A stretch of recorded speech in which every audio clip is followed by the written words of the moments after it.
శ్రీ గురుభ్యో నమః. అందరికీ నమస్కారం. ఒక అత్యద్భుతమైనటువంటి ఒక ప్రదేశాన్ని మళ్ళీ ఒకసారి మీ ముందుకు తీసుకొని వస్తున్నాను. భారతదేశం వేదభూమి, కర్మభూమి, వేదాలకు పుట్టినిల్లు. అలాంటి భారతదేశంలో వేల సంవత్సరాల క్రితమే గురుకులాల ద్వారా వేద విద్య పరిరక్షణ జరిగి మధ్యలో అనేక అవాంతరాలు, అనేక పరిణామాల మధ్య కొంత లుప్తమైన మళ్ళీ ఆ వేదాన్ని పరివ్యాప్తం చేయడానికి అనేక మంది మహానుభావులు అనేక విధాలుగా ప్రయత్నాలు చేస్తూ ఉన్నారు. ప్రధానంగా స్వాతంత్రం వచ్చాక ఈ శతాబ్దంలో క్రమక్రమంగా వేదం పునరుజ్జీవనం అవుతుంది. తెలంగాణ రాష్ట్రంలో, తెలుగు రాష్ట్రాల్లో ఒక సరికొత్త ప్రణాళికతో, అకుంఠిత దీక్షతో, సత్సంకల్పంతో, ఒక తపస్సుగా, ఒక యజ్ఞంగా ఈ వేద విద్యను, సనాతన వేద విద్యా విధానం అంటే గురుకులాలు ఆనాడు నిర్జన అటవీ ప్రాంతంలో, వనాల్లో, గురుకులాల్లో గురువులు ఆహ్లాదకరమైనటువంటి వనాల్లో కుటీరాలను ఏర్పాటు చేసుకొని ఆ గురుకులాలను ఎలా నడిపారో అనేదానికి ఈ ఆధునిక సమాజంలో మళ్ళీ ఆ దృశ్యాన్ని మన ముందు ఆవిష్కృతం చేశారు బ్రహ్మశ్రీ మాడుగుల శశిభూషణ శర్మ సోమయాజి గారు. శశిభూషణ శర్మ సోమయాజి గారు అంటే ఇప్పుడు తెలియని వారు ఉండరు. వారు జగమెరిగిన వేద పండితులు, జగమెరిగిన సోమయాజి, జగమెరిగిన జ్యోతిష పండితులు. వారి స్వగ్రామమైన భాగ్యనగరానికి, తెలంగాణ రాష్ట్ర రాజధాని భాగ్యనగరానికి శివార్లలో దక్షిణం వైపున శంషాబాద్కు కొద్ది దూరంలో మహేశ్వరం మండలంలో చిప్పలపల్లి అనేటువంటి ఈ గ్రామంలో వారి సొంత నివాస స్థలంలో ఉన్నటువంటి వ్యవసాయ భూమిని ఒక వేద పాఠశాలగా నిర్మాణం చేస్తూ దానికి విద్యారణ్యం అనే నామకరణం చేసి ఇవాళ ప్రపంచమంతా నివ్వరపోయే విధంగా, ఆధునిక సమాజానికి ఆశ్చర్యచకితులు చేసే విధంగా ఒక దీక్షగా ఈ విద్యారణ్యం వేద పాఠశాల నడుపుతున్నారు బ్రహ్మశ్రీ శశిభూషణ శర్మ సోమయాజి గారు. మనకు దీనికి పూర్వ వృత్తాంతం చాలామందికి తెలిసే ఉంటుంది. 1-2 నిమిషాల్లో నేను ఆ పరిణామాలు కూడా మనం తెలుసుకోవాల్సిన అవసరం ఉంది. మల్కాజ్గిరిలో వారి నివాసం ఉండగా అప్పుడే వారు ఆదానం చేసి అటు తర్వాత అగ్నిహోత్రిగా మారి బీచుపల్లి కృష్ణానదీ తీరంలో అగ్నిష్టోమ సోమయాగం, ప్రథమాగ్నిష్టోమ సోమయాగం చేసి సోమయాజిగా మారి వారు శ్రౌత ధర్మాన్ని పరివ్యాప్తం చేస్తున్న తరుణంలో వేదాన్ని కూడా మనం పునరుద్ధరణ చేసి సొంతంగా ఒక వేద పాఠశాల నడపాలి అన్న సంకల్పంతో అక్కడే ఆ మేడిపల్లి ఆ పరిసర ప్రాంతాల్లో, బోడుప్పల్ ప్రాంతంలో అక్కడ ఒక కాలనీలో ఒక ఇల్లును అద్దెకు తీసుకుని ఆ బోడుప్పల్లో వేద పాఠశాల ప్రారంభించారు. వారితో పాటు ఇంకొంతమంది మిత్రులు కూడా కలిసి ఆ వేద పాఠశాల, బోడుప్పల్ వేద పాఠశాల అంటే ఇప్పుడు మనకు చాలా అందరికి పరిచయం. ఆ బోడుప్పల్ వేద పాఠశాల నిర్వహిస్తున్న తరుణంలో కొంతమంది హిందూ ధర్మం అంటే ఇష్టం కానీ వేదం పట్ల అవగాహన లేని వాళ్ళు ఆ కాలనీలో వేద పాఠశాల నడపొద్దు అని అక్కడ కొంత రభస చేయడం, వారిని అనేక విధాలుగా ఇబ్బంది పెట్టడం, పరుష పదాలతో దూషించడం, ఇవన్నీ మనందరినీ కలిసివేసి ఆ సంఘటన ప్రపంచవ్యాప్తంగా కూడా సంచలనం కలిగించింది. ఆ అవమానం నుంచి, ఆ ఆవేదన నుంచి ఒక ఆలోచనగా మారి వారు పట్టుదలగా నేను గొప్ప వేద విద్యాలయాన్ని ఏర్పాటు చేసి తీరుతానని ఎంతోమంది ఆ సంఘటన తర్వాత వారికి స్థలాలు ఇస్తానని, కొంత డబ్బు సహాయం చేస్తానన్న సున్నితంగా తిరస్కరించి కోట్లాది రూపాయల విలువైన వారి సొంత వ్యవసాయ క్షేత్రంలోనే 7 ఎకరాల స్థలంలో ఇక్కడ ఈ విద్యారణ్యం అనే వేద పాఠశాలను వారు ప్రారంభం చేశారు.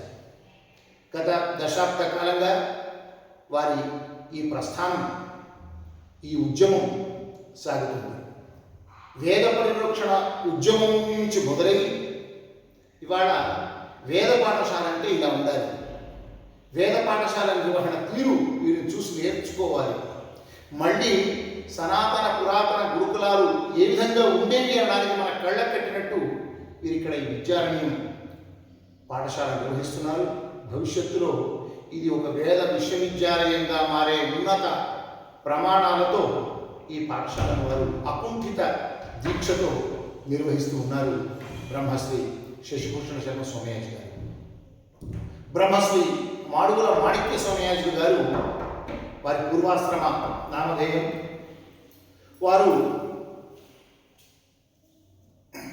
విద్వదాయిదాగ్నిగా, వేద విద్యా నిధిగా, సోమయాజిగా వేదానికి భాష్యం చెప్పగలిగిన ఆ మహాత్ముడు వీరికి ఎంతో ప్రేరణ.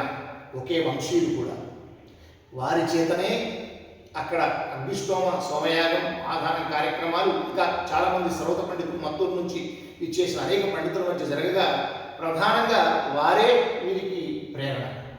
వారి చేతుల మీదుగానే వారి ధర్మపత్ని సోమిదేవమ్మ ఇద్దరు పుణ్య దంపతుల యొక్క కార్యక్రమం నుంచి ఈ విద్యారణ్యం పాఠశాలకు దశాబ్దం క్రితం శంకుస్థాపన, భూమి పూజ చేయించి అక్కడి నుంచి ఒక పెద్ద ప్రణాళిక, ఆనాడు ఆ శంకుస్థాపన రోజు ఈ స్థలంలో వారి వేద విద్యారణ్యం ఏర్పాటు చేస్తున్నాము, ఆ ప్రణాళిక ఇదంటే ఇది సాధ్యమా, వారు చెప్తున్నారు కానీ వారి స్థాయికి ఇది కట్టగలరా అని మేము అనేక విధాలుగా ప్రశ్నలు వేసుకున్నాం. కానీ వారి దీక్ష ముందు మా అన్నీ కూడా, మా మాటలన్నీ, మా అనుమానాలన్నీ నీటి మీద రాతలే అన్నట్టుగా ఇవాళ వారు నిరూపించారు.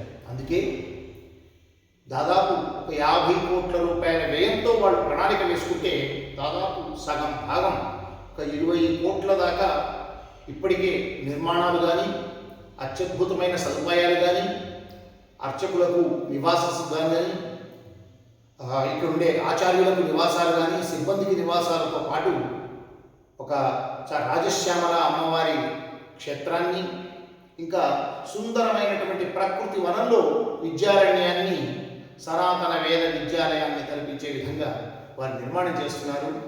నేను ఇంతకు మించి, ఎందుకంటే నా భావోద్వేగాన్ని తట్టుకోలేక ఉపోద్ఘాతం ఇస్తున్నాను, కానీ అన్ని విషయాలు శ్రీ శశిభూషణ శర్మ సోమయాజి గారి ద్వారానే మనం తెలుసుకోవాల్సిన అవసరం ఉంది. నాకు తెలిసి 3 దశలుగా నేను ఇప్పటికే మొదటి దశలో వారితో మాట్లాడాను ఇదే ప్రాంగణంలో, 2వ దశలో మాట్లాడాను, ఇప్పుడు 3వ దశలో కూడా ఇప్పుడున్న ఈ పరిస్థితిని మనం వారి నుంచే తెలుసుకునే ప్రయత్నం చేద్దాం. అయ్యా నమస్కారం సోమయాజి గారు. ఇది కలనా నిజమా అనే భావన మాకైతే కలుగుతుంది. ఎందుకంటే అన్ని దశల్లో నేను మీతో పాటు కలిసి చూస్తున్నామండి. ఇవాళ ఈ నిర్మాణాలు చూస్తుంటే ఇవాళ ఆదివారం పాడింది, పిల్లలందరికీ కూడా స్వేచ్ఛాదినం, అంటే హాయిగా ఆడుకోవచ్చు. వారి కోసం పెద్ద థియేటర్ ఏర్పాటు చేశారు. పెద్ద పెద్ద సంపన్నుల ఇళ్లలో మినీ థియేటర్ ఎట్లా ఏర్పాటు చేస్తారో అది అటువంటి హంగులతో ఇప్పుడు హరిహర వీరవల్లు అనే సినిమాను పిల్లలందరికీ కూడా ఉల్లాసం కోసం చూపిస్తున్నారు. అటువైపు వెళ్ళాను, పిల్లలందరూ వాలీబాల్ ఆడుతున్నారు ఒకవైపు. ఇంకా అటువైపు వెళ్ళాను, ఒక ఈత కొలను ఏర్పాటు చేసి కొలంలో ఈత కొట్టేవాళ్ళు ఈత కొడుతూ ఉన్నారు. ఇంకొంతమంది ఆ పురాతన ఆ వృక్షాల కింద ఆడుకుంటున్నారు. అక్కడ పార్క్ ఉంది ఇంకోవైపు, పార్కులో జారుడు బండ మీద జారుతున్నారు, చెట్లు ఎక్కేవాళ్ళు చెట్లు ఎక్కుతున్నారు. తల్లిదండ్రులతో ఎక్కడికెక్కడ బృందాలుగా కూర్చొని వాళ్ళ తల్లిదండ్రులతో అనేక ఆనందోత్సాహంతో ఒక మంచి ఎక్కడికో విహారయాత్రకు వెళితే ఏ అనుభూతి జరుగుతుందో తల్లిదండ్రులు ఇక్కడికి వచ్చి వాళ్ళ పిల్లలతో అంత ఉల్లాసంగా గడుపుతున్నారు. పిల్లలు కూడా అదే ఆనందంతో గడుపుతూ ఉన్నారు. ఇవాళ నేను ఆ కళ్ళారా చూశాను. ఆ పరిస్థితి చూసి నిజంగా ఇది నిజమే వారి దీక్షతో ఇదంతా సాకారమైందని తెలుస్తూ చెప్పండి శర్మ గారు, ఏంటి ప్రస్థానం, ఎలా ఎలా జరుగుతుంది, ఇప్పుడు ఉన్నటువంటి పరిస్థితి తెలియదు. దర్శనం టీవీ ప్రేక్షకులందరికీ నమస్కారం. దర్శనం శర్మ గారు తోడుంటే ఏదైనా చేయొచ్చు అని చెప్పాలి అంటే నేను ప్రత్యక్ష ఉదాహరణ. ఇప్పుడు వారు ఉల్లంఘించినటువంటి బోడుపల్లి పాఠశాల సంఘర్షణ, దానికి ముందు ఆధారం, దానికి ఆ తర్వాత సోమయ్య ఏవేవి వారు ఉల్లంఘించారో అవన్నీ కూడా సాధ్యం అవ్వడానికి ఒక ప్రధానమైనటువంటి పాత్ర పోషించింది చెప్పగలరు. ఇక పాత్రధారనే ప్రేక్షకుని దాని ఒక మనకి ఎంత గొప్ప ఆలోచన ఉన్నా కూడా దానికి ఉద్యమం ఒకటి తోడవాలి. ఉద్యమైన ఈ సిద్ధింది కార్యాన్ని నా మనోరథై అని అంటుంటారు. నాకు ఎన్ని గొప్ప ఆలోచనలు ఉన్నప్పటికీ కూడా మీ వెనకాల నేనున్నాను అని చెప్పగలిగినటువంటి ఒక సమర్థుడైన వ్యక్తి ఉన్నప్పుడు మనం ఏమైనా చేయగలం అనేది నాకు నా ఈ ప్రయాణంలో నేను పొందిన అనేక రకాల అనుభవాలు నా తోడుగా ఒక అన్నగా, ఒక పెద్దగా, ఒక ధార్మిక వరేణ్యుడిగా దర్శనం శర్మ గారు వెనకాల ఒక అభయహస్తం ఇచ్చి ఉన్నారు. అందువల్ల ఇదంతా సాధ్యమైంది. శర్మ గారు అన్నట్లుగా గురుకులం అంటే ఇట్లా ఉండాలి అనే ఒక కల్పన ఉంది. ఆ కల్పనని సాకారం చేయడానికి రాష్ట్రీయ స్వయం సేవక సంఘం నాకు ఇచ్చినటువంటి కార్య కుశలత దానికి జోడించి సమాజాన్ని ఎలా అనుసంధానం చేయాలి, ఒక కార్యాన్ని సాధించడం ఒకరి వల్ల సాధ్యం కాదు, ఇద్దరి వల్ల సాధ్యం కాదు. ఇది ఒక సమాజ సంకల్పం కావాలి అనేటువంటి ఆలోచనతో ఈ వ్యవస్థని ఒక సామాజిక ఉద్యమంగా మార్చేటువంటి ఒక పని చేయడానికి కావాల్సినటువంటి లక్షణం నేను రాష్ట్రీయ స్వయం సేవక సంఘం నుంచి నేర్చుకున్నాను. మీరు ప్రచారంగా కూడా పనిచేశారు. నేను సంఘ కార్యకర్తగా తృతీయ వర్ష శిక్షణ పూర్తయి నేను నగర కార్యవాహక, జిల్లా ఘోషకుడిగా అనేక రకాల బాధ్యతలు ఉండటం వల్ల ఆ కార్యం అంటే ఇంటింటికి తిరిగి వ్యక్తిని కలిపి ఒక సంఘటనని చేసేటువంటి ఆ మహాకార్యంలో కొంత ఆ లక్షణం రావడం వల్ల మనదైన భారతీయమైన విద్యా విధానాన్ని మరొక్కసారి ఉచితంగా విద్యని ఒకరి నుండి మరొకరికి చేరవేసేటువంటి ఒక అద్భుతమైన ఋషి పరంపర, మన పరంపర గురు శిష్య పరంపర, దానిని మళ్ళీ పునరుజ్జీవం చేసి మన భారతీయమైన మూలాల నుంచి భారతదేశాన్ని, ప్రపంచాన్ని నడిపించగలిగినటువంటి పండిత సమూహాన్ని తయారు చేయటము అనే సంకల్పం కొద్దీ విద్యారంగము ఒక ప్రయత్నం చేస్తుంది. దీనికి ఒక వ్యక్తిగా, అట్లనే ఒక వ్యవస్థగా మేము ఎంత చేయగలుగుతున్నామో అంత చేస్తున్నాము. ఇది బాగుంది అంటే చాలా ఇంతవరకు కన్నా ఇప్పుడు బాగుంది. కానీ ఈ సమాజానికి కావాల్సిన దాంట్లో ఇది ఎక్కడా సరిపోదు. ఇది విశ్వరూపం ధరించాలి. ఇలాంటి ప్రయత్నాలు సర్వత్రా జరగాలి. వందలు ఇలాంటి గురుకులాల అవసరం ఉంది. లక్షల కొలది ఈ మూలాల నుంచి, ధార్మిక మూలాల నుంచి పుట్టినటువంటి పండితులు ఈ దేశానికి అవసరం. కాబట్టి శర్మ గారు, మీ సహకారం వల్ల ఈ రోజు వరకు ఇంతవరకు ప్రయాణం బాగా సాగింది. గడిచిన 2 సంవత్సరాల్లో నిర్మాణం చేయగలిగాము, అంతా ఇంకా చేయాల్సింది. అట్లనే విద్యార్థులని తల్లిదండ్రులు చేర్చడానికి చాలా ఉత్సాహంగా ముందుకు వస్తూ ఇక్కడి క్రమశిక్షణని, ఇక్కడ ఏదైతే మనం సర్వాంగీణ ఉన్నతి, విద్యార్థుల యొక్క సర్వాంగీణ ఉన్నతి అని మనం ఏదైతే హాలిస్టిక్ డెవలప్మెంట్ అని మాట్లాడుతున్నామో, దీనికి ఆకర్షితులైనటువంటి తల్లిదండ్రులు చాలా ఉత్సాహంగా ముందుకు వచ్చి మా పిల్లల్ని చేరుస్తాము అని రావడం, ఇవన్నీ కూడా ఇవాళే ఒక బృందం భాగ్యనగర్ నుండి, యాప్రా నుండి వచ్చారు. మొన్న ఒక 6 రోజుల క్రితం పరిచయం చేశాం వాళ్ళకి. పాఠశాలే. వచ్చారు, చూశారు. సో సమాజం కూడా స్పందిస్తుంది. సమాజం ఇట్లాంటి ధర్మ కార్యాల్లో మేము కూడా భాగస్వాములు అవుతాము అని తను మనధనపూర్వకంగా వాళ్ళు కూడా పనిచేయటం మొదలుపెడుతున్నారు. ఇది ఒక రకంగా చెప్పండి, విద్యారణ్యం వరకే నేను మాట్లాడితే కూడా ఈ రోజు వరకు మనం సాధించాల్సిన దాంట్లో అణు మాత్రమే. మనం ఇంకా చాలా చేయాలి, చేస్తాం. శర్మ గారి సహకారం ఉన్నది అంటే ఏమైనా చేయగలం అనేది మరొకసారి. శర్మ గారు, సోమయాజి గారు, అది భాగ్యం అండి. అది ఎంతో పూర్వజన్మ సుకృతం ఉంటే మీలాంటి ఒక దీక్షగా ధర్మనిష్టతో ఉండే వాళ్లకు సహాయం చేయగలిగే అంటే మేము కూడా ఇందులో భాగస్వామ్యం కాగలమనే భాగ్యం కూడా ఉండాలి. ఇకపోతే ఈ మధ్య మేము ఒక 4 పెద్దల సమావేశాల్లో తిరుపతి దేవస్థానానికి కార్యనిర్వహణాధికారిగా కాక ఆంధ్రప్రదేశ్ ప్రభుత్వ ప్రధాన కార్యదర్శిగా పనిచేసిన శ్రీ ఎల్వి సుబ్రహ్మణ్యం గారు చాలా విశేషంగా, నేను ఏం తెలియని వాడి దగ్గరే విన్నాను అక్కడ, ఎంత గొప్పగా మీ గురించి చెప్తున్నారంటే వారు, ఇది ఈ సమాజానికి అవసరం. మనం ధర్మ ప్రచారం అంటాం కానీ ధర్మాచరణ ముఖ్యం. ధర్మాచరణ అనేది ఒక వేద పాఠశాల ద్వారా అలానా విద్యార్థి అనేది ఉంది. ఇది ఒక మోడల్ ఇన్స్టిట్యూషన్. అలాంటి ఇన్స్టిట్యూషన్ను మనం కాపాడుకోవాలి. ఎవరు ఏ స్థాయిలలో ఉన్నా ఈ పాఠశాల కోసం ఆలోచించాలి అని ఆయన పాల్గొంటున్న ప్రతి సమావేశంలో ఒక 10 నిమిషాలు మీ గురించి చెప్తూ ఉన్నారు. నాకెంతో ఆనందమైంది. ఎందుకంటే అన్ని మీ గురించి తెలిసిన వాడిగా ఒక మహానుభావుడు చెప్తుంటే నాకు ఇంత ఆనందం కలిగింది. నాకు చెప్పండి, ఇప్పుడు మీరు ఈ 10 ఏళ్లలో కూడా ఇప్పుడు విద్యార్థులు ఎంతమంది ఉన్నారు? మీ ఎంతమంది విద్యార్థులకు ఇక్కడ ఈ పాఠశాలలో మీరు నిర్వహణ చేయగలిగే ప్రణాళిక ఏర్పాటు చేసుకున్నారు? ఎంతవరకు మీరు సక్సెస్ అయ్యారు? ఇంకొక 10-15 ఏళ్ల తర్వాత విద్యారణ్యం ఎలా ఉంటుంది అనుకుంటే మాకు ఎలా కనిపిస్తుందో ఒకసారి చెప్పండి. 10 సంవత్సరాల క్రితం 2 విద్యార్థులతో మొదలుపెట్టండి. ఇప్పుడు 135 మంది విద్యార్థులు. 135 మంది విద్యార్థులు ఉన్నారు. ఇంకొక 3 ఏళ్ళు 500 మంది విద్యార్థులు అవుతారు. 500 మంది విద్యార్థులు అవుతారు. ఇంకొక 3 ఏళ్ళలో ఇలాంటి విద్యారణ్యాలు ఇంకొక 3 వస్తాయి. ఇక్కడ కాకుండా ఇంకొక 3 చోట్ల, ఇంకొక 3 చోట్ల అంటే మొత్తం 4 విద్యారణ్యాలు ఉంటాయి.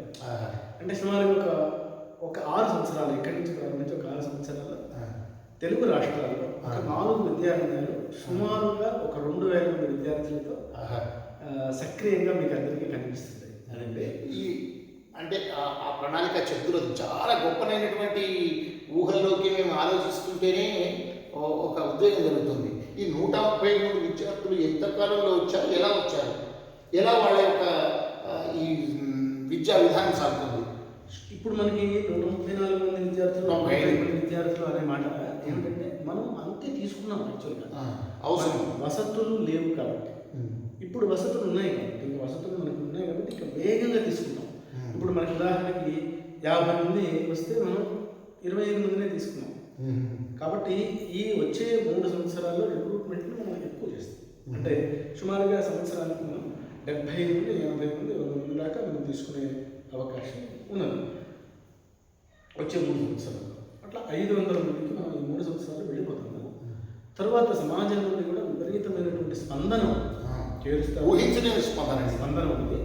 కాబట్టి వారి యొక్క అంచనాలకి తగ్గట్లుగా మనం సిద్ధం కావాల్సినటువంటి అవసరం ఉన్నది. ఆ సిద్ధం అవడానికి కావాల్సినటువంటి ప్రయత్నాలు ఒక కార్యకర్తల గణంతో, ఒక పెద్ద కార్యకర్తల గణం తయారు చేసుకోవడం జరిగింది. ఇప్పటికే మన విద్యారణ్యానికి మీరు చూస్తున్నటువంటి శిరీష్ గారు వారితో మాట్లాడారు. వారి దాకా వారితో పాటుగా ఒక 100 మంది కార్యకర్తల గణం ఈరోజు సక్రియంగా పనిచేస్తున్నారు.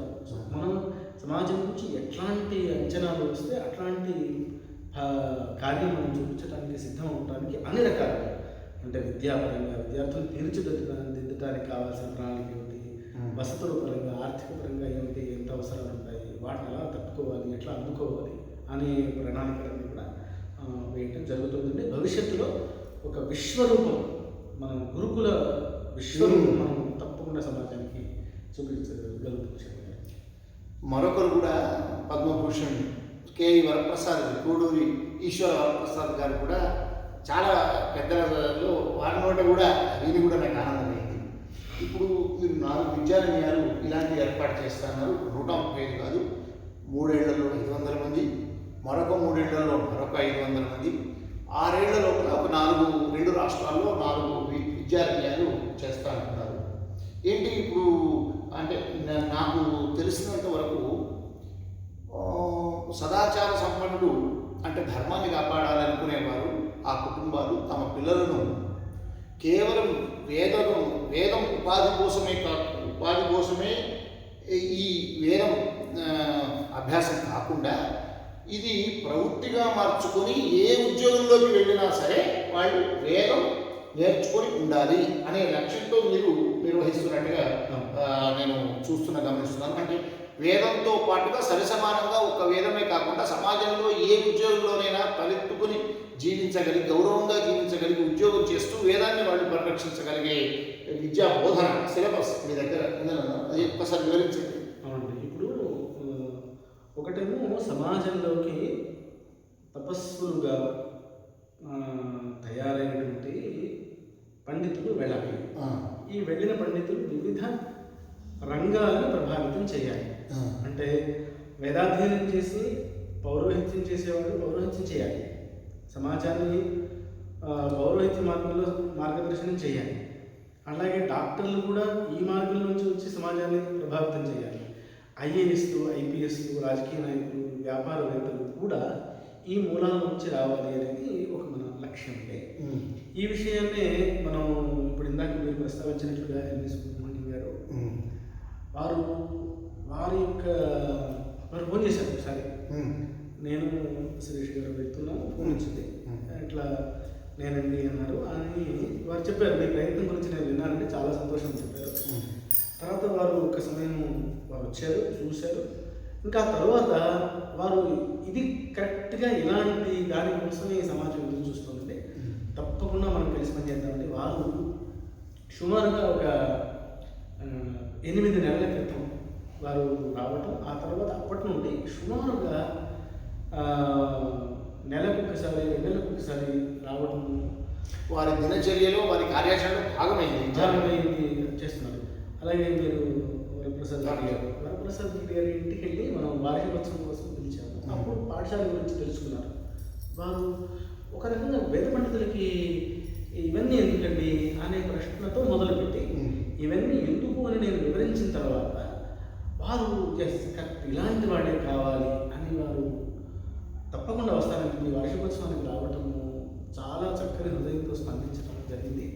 అంటే ఇదంతా ఎందుకు చెప్తున్నానంటే ఈ సమాజం ధర్మ మూలంతో ఇప్పుడు ఒక పాలు అమ్మేవాడు కల్తీ చేసి పాలు అమ్మి నాకు లాభం కావాలి అని ఆలోచించేటువంటి మానసిక స్థితితో ఉండడం ఒక పక్కన చూస్తున్నాము. అరే నేను ఇచ్చే పాలు తాగి వాడికి ఆరోగ్యం పాడైతే నాకు పాపం వస్తుంది కదా అని ఆలోచించి నేను పుణ్యం కోసం పని చేయాలి, నాకు లాభం తక్కువ వచ్చినా సరే అని ఆలోచించగలిగినటువంటి ఇంకొక సమాజం మనం చూసి వచ్చాం. అక్కడి నుండి మళ్ళీ ఆ మూలాలు సర్వత్ర అంటే ఓ వ్యాపార రంగంలో కానివ్వండి, విద్యా రంగంలో కానివ్వండి, రాజకీయ రంగంలో కానివ్వండి, సమాజంలో ఉన్న సర్వ విభాగాల్లో ధర్మం కోసం మనం పని చేయాలి, పుణ్యం కోసం మనం పని చేయాలి అనేటువంటి స్పృహ కలిగినటువంటి పౌరుల్ని నిర్మించుకోవటము అనేటువంటిది సమాజం యొక్క బాధ్యత. సమాజంలో నేను ఒక పౌరుని భాగం, నా బాధ్యత అని నేను మొదలుపెట్టాను.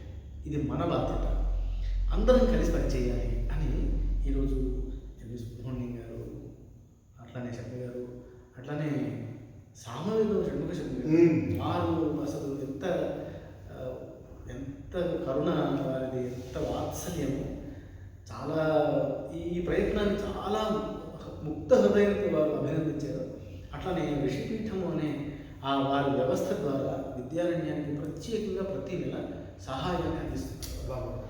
ఇది ఇదంతా ముఖ్యంగా అలాంటి వాతావరణంలోకి వచ్చాము. భగవంతుడి దయ వల్ల. ఒకసారి మేడంతో మాట్లాడదాం. సురేష్ గారు అందరికీ తెలుసు, గతంలో కూడా మాట్లాడారు. అమెరికాలో మైక్రోసాఫ్ట్లో ఉన్నతోద్యోగం చేస్తూ తమ బాబును కూడా వేదంలోకి చదివించాలా అనేటువంటి ఒక తపనతో ఆమె అన్వేషిస్తుంటే శశిభూషణ్ శర్మ గారి ఈ వేద పాఠశాల వివరాలు తెలుసుకొని ఇక్కడికి విచ్చేసి వచ్చి చూసినంతలోనే నేను ఇక్కడ స్థిరపడిపోతాను, వీలైతే సేవ చేస్తాను అని మైక్రోసాఫ్ట్ ఉద్యోగం వదులుకొని కొన్ని సంవత్సరాలుగా శిరీష గారు ఇక్కడే స్థిర నివాసం ఏర్పాటు చేసుకొని ఇల్లు కట్టుకొని తమ బాబును ఇక్కడే వేదికను చదివిస్తూ అమెరికా నుంచి విచ్చేసి వేద విద్య కోసం కష్టపడుతున్న చాలా అరుదైనటువంటి మాతృమూర్తి శిరీష గారు. వారు శశిభూషణ్ గారు చెప్పినట్టుగా ఈ విద్యారణ్యం విశ్వవిద్యాలయం అనే అంటాను నేను. అంటే విశ్వవిద్యాలయాలు కూడా ఇంత పని చేయట్లా. ఇది భవిష్యత్తులో ఒక ఆశాకిరణం వేద ధర్మానికి. అలాంటి ఈ వేద విద్యారణ్యం వేద విశ్వవిద్యాలయంలో ముఖ్య పాత్ర పోషిస్తున్న శిరీష గారితో కూడా మాట్లాడదాం. అమ్మ, ఇప్పుడు మనం అనుకున్నాను, నమస్కారం అమ్మ. ఇప్పుడు ఇక్కడ వేరే వేద పాఠశాలలకు దీన్ని పోల్చను కానీ ఇక్కడ ప్రత్యేకతలు ఏంటమ్మా విద్యాబోధనలో? మొట్టమొదటిగా మన చిన్నప్పుడు చందమామ కథల్లో అలాగే మన పాత సినిమాల్లో చూసినప్పుడు గురుకులం అంటే ఇలా ఉంటుంది అని చూసాను. ఆ తర్వాత నాకు ఒక గురుకుల వాతావరణం అంటే ఇలాగే ఉండాలి, ఒక చెట్లు చుట్టుపక్కల అంతా పచ్చదనం, అలాగే పిల్లలు మంచి ఒక క్రమశిక్షణతో పెరగడం, ఇవన్నీ చూశాను. ఇక్కడ ఉన్న ప్రత్యేకత ఏంటంటే మాలాంటి తల్లిదండ్రులు, అంటే మా ఒక వేదం బ్యాక్గ్రౌండ్లో నాలాంటి తల్లిదండ్రులకి పిల్లవాడు చక్కగా సంస్కారవంతంగా పెరగాలి, మన ధర్మం తెలుసుకోవాలి, అలాగే వాడు ఏదైనా వాడు ఎంచుకున్న ఫీల్డ్లో వాడు సక్సెస్ఫుల్గా ఉండాలి అని అనుకోవడానికి ఒక ప్లాట్ఫామ్ అంటూ నాకు కనిపించింది. నాకు తెలిసినంత అటు పక్కన వేదం, ఇటు పక్కన ఫార్మల్ ఎడ్యుకేషన్, రెండింటిని ఇంటిగ్రేట్ చేసి రెండింటికి చక్కటి ప్రాధాన్యత ఇచ్చి ఒకటి తక్కువ ఒకటి ఎక్కువ కాకుండా పిల్లవాడు ఘనపాటి అయ్యే టైంకి వాడు 10th క్లాస్ కూడా అయిపోతుంది. ఆ తర్వాత మీరు ఏం చదివించాలనుకుంటే అది చదివించండి. ముఖ్యంగా నాకు బాగా నచ్చింది ఏంటంటే చదువు ఒకటే కాకుండా నా మీద బాధ్యత ఉంది, సమాజానికి నేను కొంత ఇవ్వాలి, నేను ఎంత రిసోర్స్ఫుల్ అయితే నా సమాజానికి నేను అంత సపోర్ట్గా ఉండాలి అనే ఒక భావన పిల్లలకి చిన్నప్పటి నుంచి పెడుతున్నారు. ఒక డిసిప్లిన్ వాతావరణము, చక్కటి సాత్విక ఆహారము, అలాగే పచ్చదనం, అలాగే పిల్లలు ఒక డిజిటల్ డిస్ట్రాక్షన్ లేకుండా చక్కగా పెరుగుతున్నారు. ఫార్మల్ ఎడ్యుకేషన్ ఉంది. సో నాకు ఎంతకంటే చక్కటి ప్లాట్ఫామ్ మా పిల్లవాడికి దొరకదనిపించింది. సో అది నాకు అది ఒక్కటి కాకుండా పిల్లలకి శారీరకంగా మానసికంగా దృఢత్వం కలిగించడానికి ధనుర్విద్య, కరసాము, కలరి, అలాగే చెస్ నేర్పించడం, పిల్లలకి ఒక కళాకారాన్ని నింపడం ఇప్పుడున్న పరిస్థితుల్లో ఇంకా మరీ ముఖ్యం. ఎందుకు అంటే వాడు వెళ్ళి అక్కడ ఎవరినో కొట్టాలని కాదు, ఒక జీవితంలో సమస్య వచ్చిన, సమాజంలో ఒక సమస్య వచ్చినా ఆ క్షాత్రధర్మం వాడిని నిలబెడుతుంది. వాడు పర్సనల్గా పడిపోడు, సమాజానికి సపోర్ట్ చేస్తాడు అనే నమ్మకం నాకు పిల్లల్ని ఆయన మనిషిని తీరు చూసి నాకు నమ్మకం కలిగింది. అందుకని మా అబ్బాయికి ఇంతకంటే చక్కటి వాతావరణం పెరగడానికి దొరకదు అనిపించింది. అందుకని ఇక్కడ పెట్టాలని నిశ్చయించుకున్నాను. ఇప్పుడు మీరు చెప్పిన విద్యలు ఎలా సాగుతున్నాయి? బాగా సాగుతాయండి. వాళ్ళకి సింహభాగం ఇప్పటికీ కూడా వేదమే ఉంటుంది. 8 గంటలు వేదాన్ని ఖచ్చితంగా చేస్తాము. పిల్లల పొద్దున 4కి మొదలవుతుంది, 9:30 వరకు ఎక్కడ ఒక గ్యాప్ లేకుండా నడుస్తుంది. అలానే మీరు పిల్లల్ని ఇవాళ మీరు చూసారు, అలాగే అధ్యయనం రోజు చూడండి, అంతే చక్కగా చలాకీగా లేగదుడల్లా పరిగెడుతుంటారు. స్ట్రెస్ అనేది ఉంటుంది వాళ్ళకి. ప్రతి నిమిషాన్ని సద్వినియోగం చేసేటట్టు వాళ్ళ డే స్కెడ్యూల్ ఉంటుంది. వారానికి ఒకరోజు కలరి, ఒకరోజు కరసాము, ఒకరోజు ధనుర్విద్య, పిల్లలు ఆడుకోవడానికి సమయం, అలా మనం బాగా చక్కగా ప్రోగ్రామ్ చేసుకున్నాండి. గురుగారి RSS బ్యాక్గ్రౌండ్ వల్ల ఆయన ఒక ఆర్గనైజేషన్ని ఎట్లా క్రియేట్ చేశారని ఒక మంచి ఎక్స్పీరియన్స్ వల్ల పిల్లలు వాళ్ళంతటి వాళ్ళ పనులు వాళ్ళు చేసుకుంటారు, వాళ్ళ ఆర్గనైజేషన్ వాళ్ళు చూసుకుంటారు. సెల్ఫ్ రిలైట్ వాళ్ళని ఈరోజు ఇప్పుడు 4:30 అవుతుంది, మీరు ఇక్కడికి వెళ్ళాలని వాళ్ళు చెప్పక్కర్లేదు, అలా జరిగిపోతాయి పనులన్నీ. మేమెవరో ఉంటేనే జరుగుతాయని వాళ్ళ పనులు వాళ్ళు చేసుకుంటారు. ఈ టైంకి ఏం చేయాలో వాళ్ళకి తెలుసు, ఆ రకంగా జరిగిపోతాయి.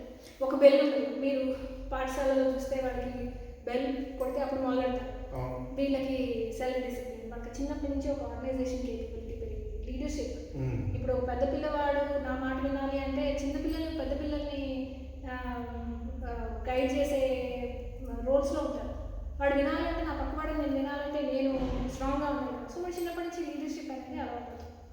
సో ఇలా అన్ని రకాలుగా ఇంటిగ్రేట్ చేసుకుంటూ చేస్తున్నాం. వసతులు చాలా మెరుగయ్యాయి. ఇందాక మీరు చెప్పినట్టు చాలా ప్రోగ్రెస్ ఉంది లాస్ట్ 2 ఏళ్లలో, ముఖ్యంగా లాస్ట్ 1 ఇయర్లో. ఇంకా చేయాల్సింది చాలా ఉంది. వాళ్ళకి వసతులు వస్తే నాలాంటి తల్లిదండ్రులు ఇంకా చాలామంది ముందుకు వస్తారు. ఇప్పుడు పిల్లవాడు చక్కగా ఉండాలి అనుకుంటారు కదా, వాళ్ళు కూడా మంచి వాతావరణంలో ఉండాలి. సో వాళ్ళకి కంఫర్టబుల్గా ఉండేది ఇంకొంచెం మంచి ఇన్ఫ్రాస్ట్రక్చర్ మనం క్రియేట్ చేస్తే సమాజంలోని అన్ని రకాలైన ఫ్యామిలీస్ నుంచి పిల్లలు వచ్చి ఒక మంచి యువతరాన్ని, నెక్స్ట్ జనరేషన్ని చక్కగా ధార్మికమైన పండితుల్ని తయారు చేసి మనం సమాజంలో పంపగలిగితే అది తీసుకొచ్చే మార్పుని ఈ రోజు ఇక్కడ కూర్చొని మనం ఊహించాం. ఒక 100 ఏళ్ల కిందట ఆర్ఎస్ఎస్ పెట్టినప్పుడు ఎవరు ఊహించారు ఈ ఇంతటి గణనీయమైన మార్పు తీసుకొస్తుంది ప్రపంచంలో? అంతకంటే పెద్ద ఆర్గనైజేషన్ ఇప్పుడు ప్రపంచంలో లేదు. సో అలాగే విద్యారణ్యం శాఖోపశాఖలుగా విస్తరించి సమాజాన్ని దృఢపరుస్తుందనే నమ్మకం మాకు చాలా. మేడం, ఇంకొకటి, ఇప్పుడు మీరు చెప్పినటువంటి అవే ఆత్మరక్షణ సంబంధమైనటువంటి ఇవే కాకుండా క్షాత్ర విద్యలు కాకుండా లలిత కళలు కూడా ఇక్కడ బాగా తరచూ చూస్తుంటారు సోషల్ మీడియాలో. గురువు గారు పెట్టినప్పుడైనా ఏంటి వాడికి ప్రత్యేకతలు అవి ఎలా సాగుతున్నాయి? పిల్లలకి వేద పండితులకి సంగీతం ఎందుకు అనుకునే కొంతమందిని నేను విన్నాను.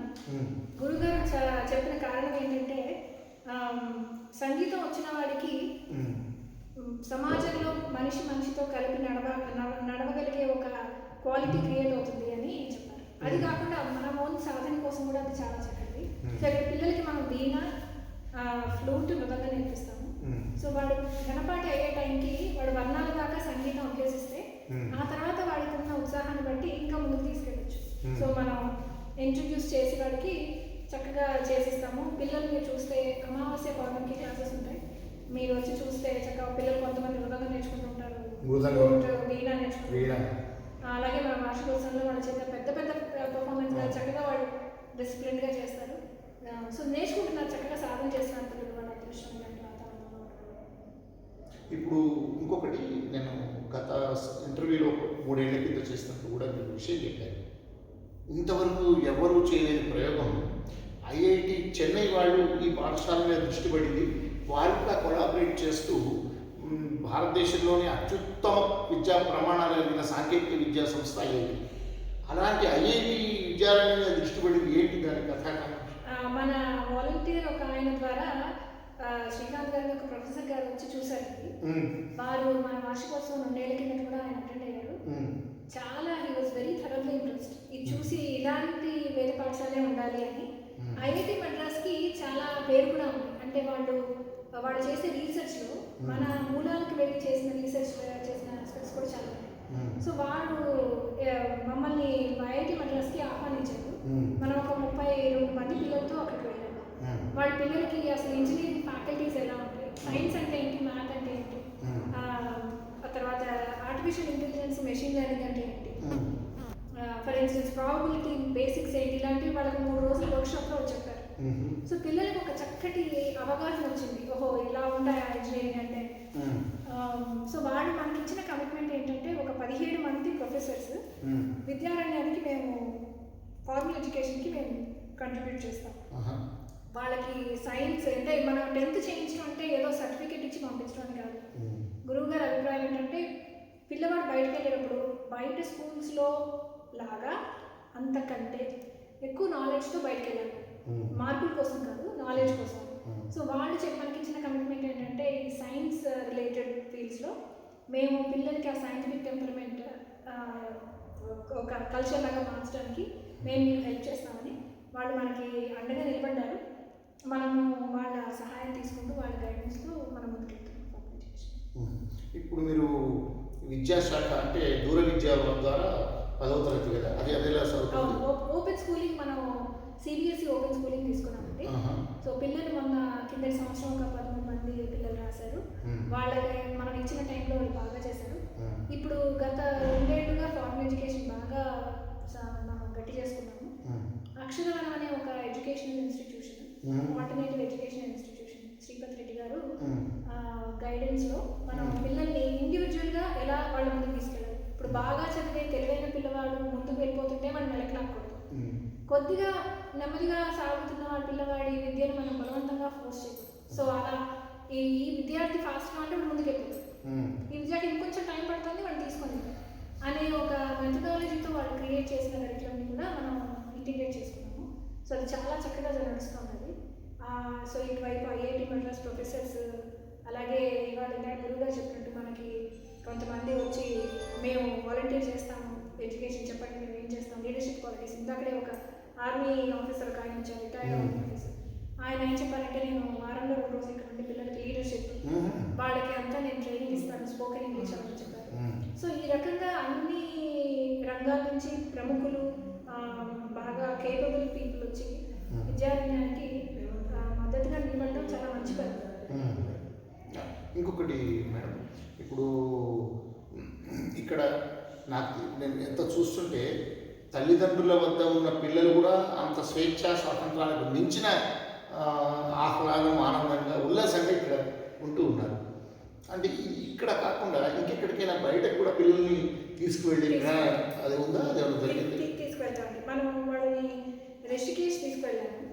ఆనేకట్టి అని సత్యవ్రతానంద స్వామి గారు కూడా మన పాఠశాలను చూసి చాలా సంతోషపడ్డారు. ఆవిడ ఏమన్నారంటే మీ స్పిరిచువల్ పిల్లలకి ఆధ్యాత్మికంగా మన వాళ్ళకి కావాల్సిన ట్రైనింగ్, యోగా, మెడిటేషన్ అవి నేను చేస్తానని చెప్పారు. ఆవిడ దయానంద సరస్వతి ఆశ్రమం పాఠశాలకి మన ఆశ్రమానికి మనం తీసుకెళ్ళాలి పిల్లల్ని. అది కాకుండా మంచి సినిమాలు వస్తాయి పిల్లలకి మనం చూపించలేక సినిమాలు, చాలా సినిమా, మొన్న మహాత్మ నరసింహ, ఇలాంటి వాటికి మన కార్యకర్తలు తర్వాత మన సపోర్టర్స్ సహాయంతో మనం పిల్లలకి అలాంటి ఎక్స్పీరియన్స్ కూడా ఇస్తున్నాము. ఇది కాకుండా మనం ధర్మసేతు అనే ప్రోగ్రామ్ చేస్తాం, పాఠశాల పరిచయ కార్యక్రమం. సేతు అంటే బ్రిడ్జ్. సో మనం పాఠశాల నుంచి కమ్యూనిటీ దగ్గరికి వెళ్ళి, సొసైటీస్కి వెళ్ళి ఇలా ఒక పాఠశాల నడుస్తుంది, వేదాన్ని రక్షించడం మన ధర్మం, మీ వంతు సహాయం మీరు ఏం చేయాలో ఒక్కసారి పాఠశాలకు వచ్చి చూడండి అని మనం చెప్తున్నాం. సో ఆ ధర్మసేతులకు వెళ్ళేటప్పుడు మనం ఒక బ్యాచ్ పిల్లలు తీసుకుని వెళ్తాం. దానివల్ల 2 రకాలైన ప్రయోజనం. ఒకటి, వాళ్ళకి సమాజం అర్థమవుతుంది, అంటే వెళ్తారు అక్కడ వాళ్ళకి వచ్చి అడిగే ప్రశ్నలు ఉంటాయి, అలాగే వాళ్ళ వాతావరణం చూస్తారు, అక్కడ సమాజం ఎలా ఉందని వాళ్ళకి ఎక్స్పోజర్ వస్తుంది. రెండవది, పాఠశాలని ఒక కొద్దిగా భాగం సమాజం కూడా చూడగలుగుతుంది. సో ఈ రెండింటి వల్ల కూడా పిల్లలకి ధర్మసేతు ద్వారా నేను బయటకు తీసుకెళ్ళేదాని ద్వారా ఫీల్డ్ ట్రిప్స్ ఒకటి చేశాను. ఫ్యాక్టరీస్ అట్లా మ్యానుఫ్యాక్చరింగ్ ఎట్లా అవుతుంది, సప్లై చైన్ ఎలా ఉంటుంది అని చెప్పడానికి మనం ఒక ఫీల్డ్ ట్రిప్ చేశాను వాళ్ళకి లాస్ట్ ఇయర్. ఇలాంటి మరికొన్ని చేసే ఉద్దేశం ఉంది. సో ఇలా పిల్లలకి ఎలాంటి ఎక్స్పీరియన్సెస్ ఇస్తే వాళ్ళు మంచిగా వాళ్ళ మానసిక వికాసం ఉంటుంది అనేది ఆలోచించి మాకున్న రిసోర్సెస్లో మేము చేయగలిగేది అంతా చేస్తున్నాము. ఇంకా చేయాల్సిన చాలా ఉంది, కానీ ప్రయత్నం అయితే ఖచ్చితంగా కొనసాగుతుంది. అమెరికాలో ఉండి అమెరికాలో ఉన్నతోద్యోగం చేస్తూ వచ్చి 3 ఏళ్ళైందా? 3 ఏళ్ళైంది. 3 ఏళ్లలో ఒక్కసారిగా మీ ఏకవాక్యంలో మీ అభిప్రాయం చెప్పండి.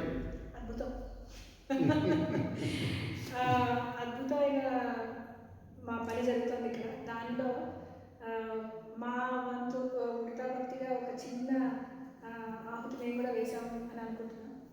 ఇందులో నుంచి ఒక్క చాణక్యుడు వచ్చిన జన్మమే. మీలాంటి ఉద్యోగాలు, సాఫ్ట్వేర్ ఉద్యోగాలు కానీ ఇంకేమైనా విదేశాల్లో చేస్తున్నా, మన దగ్గర నుంచి వెళ్ళి ఉన్నత చదువులు చేస్తున్న వాళ్ళు ఈ రకమైన సేవ చేయాలంటే మీరు ఇచ్చే సందేశం ఏంటి? పరిగెత్తినంత పరిగెడతాము, బాధ్యతలు ఉంటాయి, మనం అవన్నీ తీసుకోవాలి. కానీ ఎక్కడో ఒక చోట మనం ఒక చిన్న కామా పెట్టి ఫుల్ స్టాప్ కాకపోయినా ఇలాంటి వాటిలో మనకు ఓపిక ఉన్నప్పుడు, మనం 60 ఏళ్ళు 70 ఏళ్ళు 80 ఏళ్ళు వచ్చినాక మనం చేయగలిగేది ఉంటుంది. మనలో శక్తి ఉన్నప్పుడు, మనలో కేపబిలిటీ ఉన్నప్పుడు కొంత భాగం మనం చూసుకున్నాం అనలేదు, మనం ఏదైనా చేస్తే ఆ జీవితం సార్థకమని అనిపిస్తుంది నాకు. మన ఇప్పుడు గురుగారు లాగా అంతా సర్వస్వం పెట్టి చేసేవాళ్ళు ఉండలేకపోవచ్చు. నేను జాబ్ వదలగలిగాను కాబట్టి వదిలాను.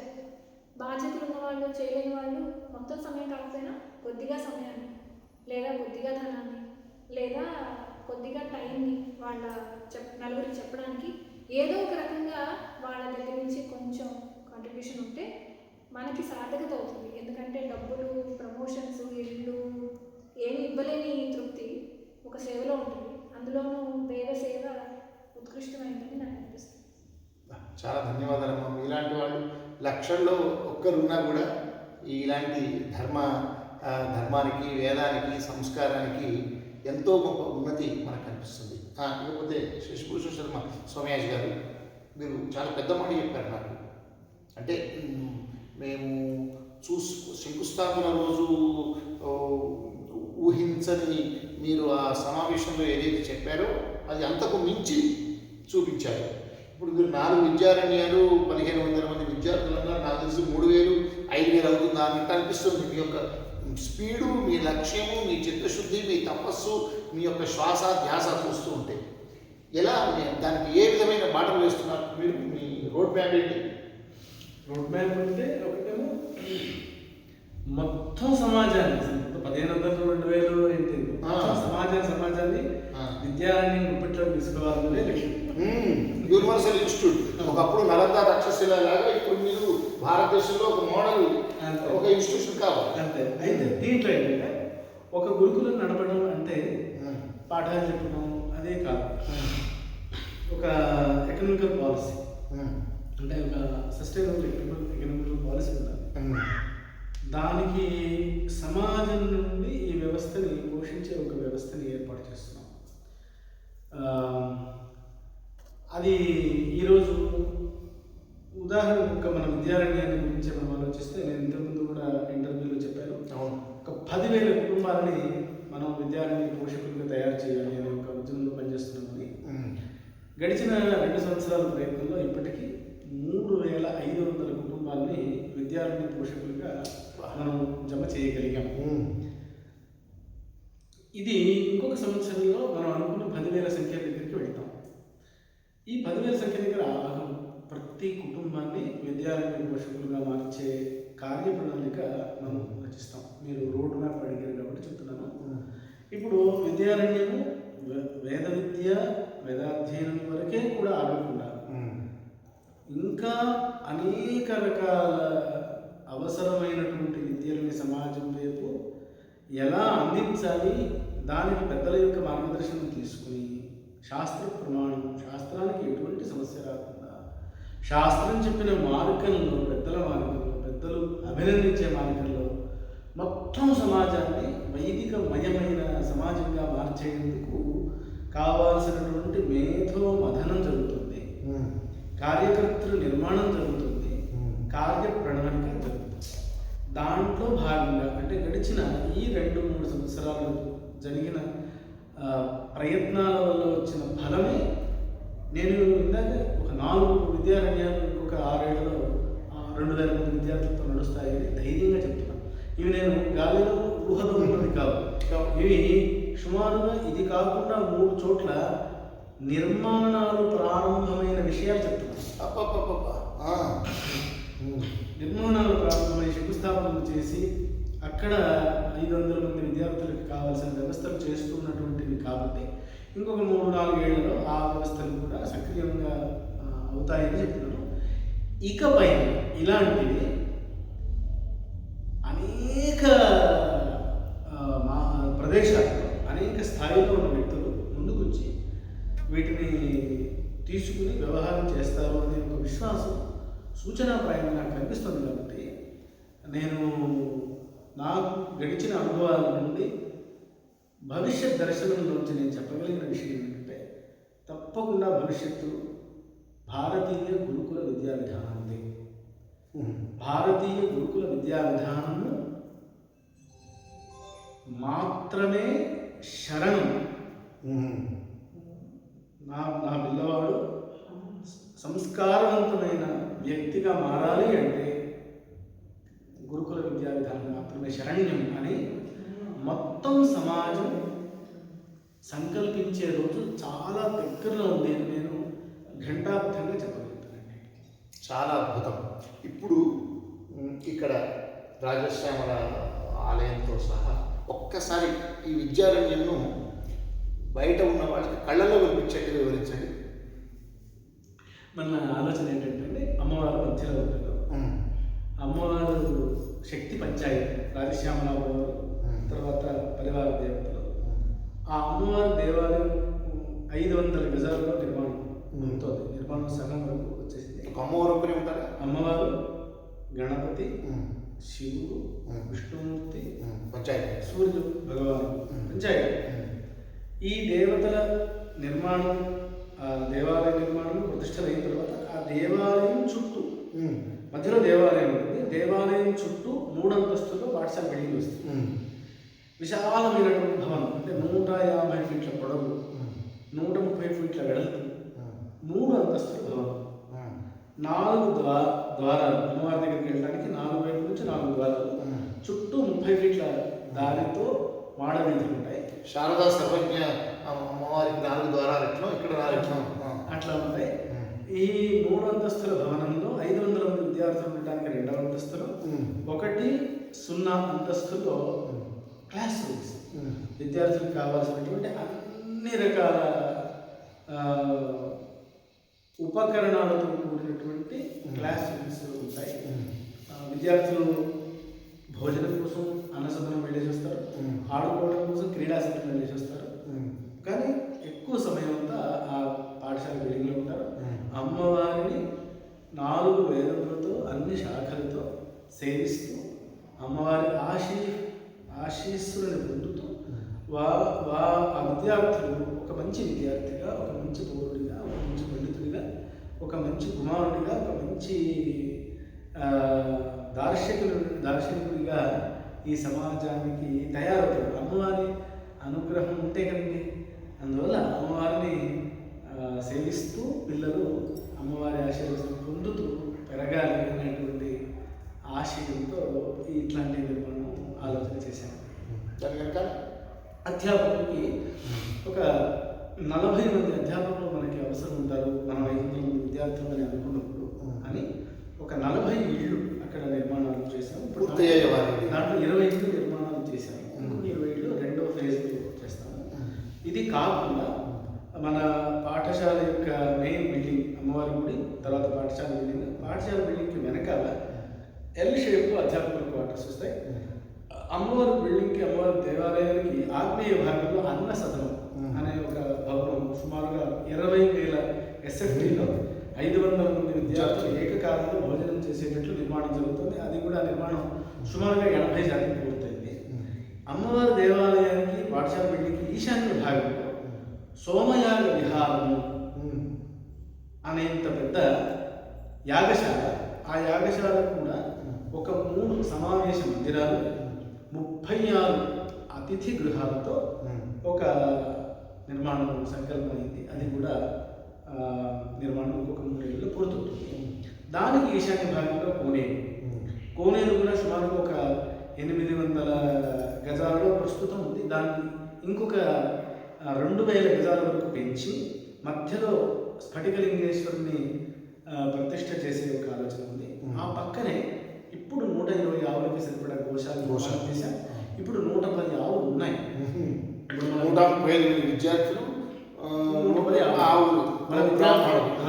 మన విద్యార్థులకి సరిపడా పాలు, పెరుగు అంతా కూడా మనకు అందుతుంది. అది దానికి పక్కనే పాఠశాల యొక్క స్థలంలో వాయువ్య భాగంలో సర్వెంట్ క్వార్టర్స్, లోపాలక సదనం అనే ఒక 15 పోర్షన్లు మనం నిర్మాణం చేయడం కూడా జరిగింది. దానికి పక్కనే శౌచాలయాలు, 18 శౌచాలయాలు నిర్మాణం చేయడం కూడా జరిగింది. ఇప్పుడు మొత్తం మన 7 ఎకరాల క్యాంపస్లో ఒక 2 ఎకరాల 26 గుంటల స్థలంలో నిర్మాణం, 1.5 ఎకరం ఒక పార్క్ లాగా చేసాము. ఒక సుమారుగా ఒక 3 ఎకరాల స్థలం ఆట కోసం, కోనేరు, ఇప్పుడు వృక్షం ఉంది కదా, కోనేరు, గోశాల, సర్వెంట్ క్వార్టర్స్, ఆ ప్లేస్ అంతా కలిపి 3 ఎకరాలు సుమారుగా. ఇది ఇలా అద్భుతం, అత్యద్భుతం. విద్యారణ్యం మొత్తం 2 తెలుగు రాష్ట్రాల్లోనే కాదు, భారతదేశం అంతా విద్యారణ్యం వేదమయం కావాలని వారు అంటున్నారు. అనడం కాదు, ఆచరించి చూపిస్తున్నారు. నిర్మాణాలు కూడా పూర్తవుతున్నాయి అంటున్నారు. మరొక 4 విద్యారణ్యాలు ఇలాంటివి ప్రక్రియ కొనసాగుతుంది అని వారు చెప్తూ ఉన్నారు. 4 కాదు 40 జరగాలి. కేంద్ర ప్రభుత్వం, భారత ప్రభుత్వం నూతన విద్యా విధానంలో కూడా వేద విద్యకు శాస్త్ర విద్యకు మన సనాతన ధర్మానికి పెద్దపీట వేస్తున్న తరుణంలో ఒక ధార్మిక ప్రధానమంత్రి ఉన్నటువంటి ఈ చక్కని ఈ సందర్భంలో ఈ వేద విద్యాలయం కూడా భారత ప్రభుత్వం దృష్టికి వచ్చి వాళ్ళే ఇలాంటి వాటిని ప్రోత్సహించి ఒక ప్రైవేట్ వేద విశ్వవిద్యాలయంగా స్ఫూర్తి స్వయం ప్రతిపత్తిని గ్రాంట్స్ని ఇచ్చి భారతదేశ వ్యాప్తంగా ఇలాంటి విద్యాలయాలు స్థాపించడానికి అద్భుతంగా నడిపించడానికి ప్రోత్సాహం ఉండాలని ఉభయ తెలుగు రాష్ట్రాల యొక్క విద్యామంత్రులు ముఖ్యమంత్రులు కూడా ఇలాంటి ఒక ఆదర్శ గురుకుల వేద విద్యాలయాలను చూసి ఇంకా ఎక్కువ ఎవరైనా ప్రోత్సాహంతో ముందుకు తేవడానికి కూడా జరగాలని వారు చెప్తున్నారు కదా. ఇక్కడ అద్భుతం ఒక చక్కని ఆలయం చుట్టూ వేద విద్యాలయం 500 మందికి సరిపడా, ఆ తర్వాత ఇక్కడ పనిచేసే ఆచార్యులకు నివాస సముదాయం, ఆగ్నేయంలో భోజన సముదాయము, ఆలయంకు ఎదురుగా చక్కని పార్కు. ఆ పార్క్ అయితే ఎంత అద్భుతంగా పిల్లలు ఆడుతూ పాడుతూ ఉల్లాసం గడుపుతున్నారో, అదేవిధంగా ఒక సహజ సిద్ధమైనటువంటి ఒక రావి వృక్షం కిందనే ఒక వేదికను ఏర్పాటు చేసి అక్కడ సభామండపాన్ని కూడా ఓపెన్ ఎయిర్ ఆడిటోరియం తయారైంది. అక్కడ ప్లే గ్రౌండ్, క్రీడా మైదానం ఉంది. అటు పక్కనే గోశాల, 135 మంది విద్యార్థులు ఉంటే 110 ఆవులు ఉన్నాయట. అటు పక్కనే ఇక్కడ ఉండేటువంటి సిబ్బందికి క్వార్టర్సు. ఒక్కటి కాదండి, ఇంత గొప్పనైనటువంటి అద్భుతమైనటువంటి వేద విద్యాలయం నాకు తెలిసి భారతదేశంలో గొప్పగా ఒక వ్యక్తి ఒక శక్తిగా ఒక వ్యవస్థగా మారి నిర్వహిస్తుండడం వారికి ఉన్నటువంటి పట్టుదలకు, వారికి ఉన్నటువంటి కృషికి, వారికి ఉన్న ధర్మనిష్టకు మనమంతా కూడా శిరస్సు నుంచి ప్రణామాలు ఏర్పాటు చేయాలి. శిరీష మేడం గారు చెప్పినట్టు మనం ఆరోగ్యంగా ఉన్నప్పుడే ఎంతో కొంత సంపాదిస్తే మన వెనకాల వచ్చేది ఏది ఉండదు, మనం తప్ప. ఎలా పుట్టామో అలానే వెళ్ళిపోతాం. కానీ సంపాదించిన దానికి మనకు ఏదైనా సార్థకత ఉండాలంటే ఇలాంటి అద్భుతమైనటువంటి వేద విద్యాలయాలకు ధర్మనిష్ట, ధర్మ ప్రచారం కాదు, ధర్మ ఆచరణ ముఖ్యము. అలాంటి ఆచరిస్తున్న ఇలాంటి సంస్థలకు మనం ₹1 ఇచ్చినా, ₹1,00,00,000 ఇచ్చినా నిజంగా మనం ధర్మాచరణ చేసిన కిందికి లెక్క కనుక ఇలాంటి వాటిని ప్రోత్సహిస్తూ అందరం వీలైనంత సహకారం అందిస్తారని ఆశిస్తూ మళ్ళీ 4 వేద విద్యాలయాలు అనతి కాలంలో జరగాలి. 4 చోట్ల మనందరము ప్రపంచానికి పరిచయం చేసే భాగ్యం కలగాలని, ఏ అవకాశం ఉన్నా విద్యాలయానికి ఏ రూపంలోనైనా సేవ చేయడానికి మనమంతా సిద్ధంగా ఉందామని కోరుకుంటూ, ఇవాళ ఇంతసేపు వారు క్షణం తీరిక లేకుండా అనేక మంది వస్తున్నారు, వెళ్తున్నారు, పేరెంట్స్ కూడా చాలామంది ఉన్నారు, తల్లిదండ్రులు.